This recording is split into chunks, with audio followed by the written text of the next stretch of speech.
Okay, so now we've got a graph and we need to find the features of line A, which means we want the gradient, we want the x-intercept and the y-intercept. I'm going to do the intercepts first, just because they're the easiest. X-intercept means where it intersects the x-axis. That's here. So that's going to be -1.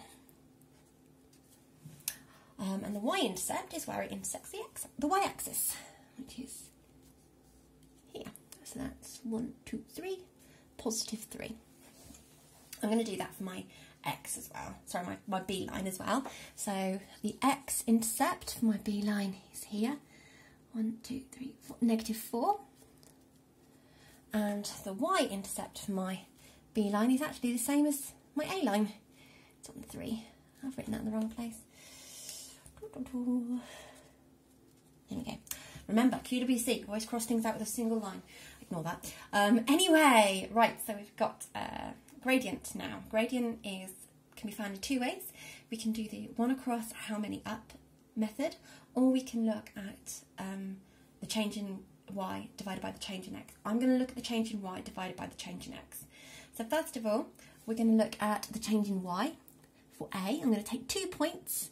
I'm going to use my 2 intercepts. I'm going to say, well, this point here is -1, 0. Sorry, 0 is -1, 0. And my second point up here is 0, 3. So what's happened? My y coordinates first. It's gone from 0 to 3, so it's gone 3 up. My x coordinates here have gone from -1 to 0, which means it's got 1 up. +3 divided by +1 is just 3. No negative or positive required. So again, for B, I'm going to use the intercepts because they are nice coordinates. We always try and use round number coordinates. Don't try and guess, oh, that might be 3.7. Always go for integer coordinates. So first of all, the 2 coordinates for B are this one here. So that's -4, 0. And this intercept here is the same as this one, which is 0, 3. So first of all, we're going to look at the y change, the change in y, 0 to 3. That's +3. And we're going to look at the x change, which is going from -4 to 0, which is +4. Use different colours, sorry about that. +3 over +4 is +3/4 or +0.75.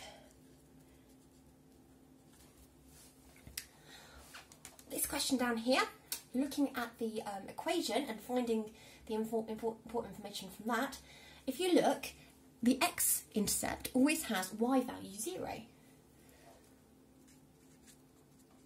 And the y-intercept always has x equals 0. So, first of all, let's make y equals 0. If y equals 0, that means that 0, take away 5x, equals 10, which means that -5x is 10, which means that 5x must be -10 and 1x must be, -2. So, -2, 0. I've just written that as a coordinate and it wants it just as a number, -2, which makes it easier for you guys. Looking at the one, so we're looking at x equals 0 now. We've got y, take away 5 times 0 equals 10. That's y take away 0 equals 10. Which means that y equals 10. Nice and easy. When you know how. Hope that helps.